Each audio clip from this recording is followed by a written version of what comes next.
মাত্র গাছ থেকে পাড়া তাজা তাজা মিষ্টি কুমড়োর ডাঁটার ডাল কখনো বানিয়ে খেয়েছেন?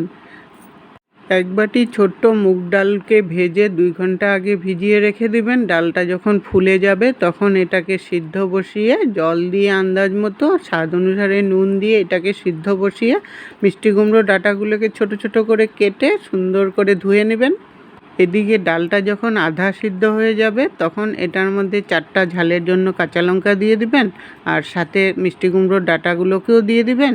দিয়ে ভালো করে মিশিয়ে 10 থেকে 15 মিনিটের জন্য ঢাকা দিয়ে দিবেন। তাহলে ডালটা যেটুকুন সিদ্ধ হয়নি সিদ্ধ হয়ে যাবে, আর মিষ্টি কুমড়োর ডাঁটাগুলো সুন্দর করে সিদ্ধ হয়ে যাবে। 10-15 মিনিট পরে ঢাকনাটাকে উঠিয়ে যখন ডালটা সিদ্ধ হয়ে গেল, ডাঁটাগুলো সিদ্ধ হয়ে গেল, তখন আন্দাজ মতো হলদি পাউডার দিয়ে দিবেন। দিয়ে আর একটু সময় ফুটিয়ে ডালটাকে নামিয়ে রেখে দিবেন। আবার কড়াই ধুয়ে কড়াই বসিয়ে 3 চামচ সরষের তেল দিয়ে দিবেন, 2টো শুকনো লঙ্কা ফোড়নে দিবেন আর 2টো তেজপাতা। ফোড়নে জিরা দিয়ে দিবেন। জিরাটা ভাজা হয়ে গেলে তারপর 1 ইঞ্চি আদা কুচি দিয়ে দিবেন। আদাটাও একটু ভাজা করে নিয়ে তারপর 1/2 টিস্পুন জিরা পাউডার দিয়ে মশলাটাকে ভালোভাবে কষিয়ে নিয়ে ডালটাকে ঢেলে দিবেন। ডালটা যখন ফুটে আসলো তখন এটার মধ্যে আন্দাজ মতো একটু মিষ্টি দিয়ে দিবেন, খেতে ভালো লাগবে। আর নামানোর আগে 1 চামচ ঘি দিয়ে নামিয়ে পরিবেশন করুন ভাতের সাথে, আর কিচ্ছু লাগবে না।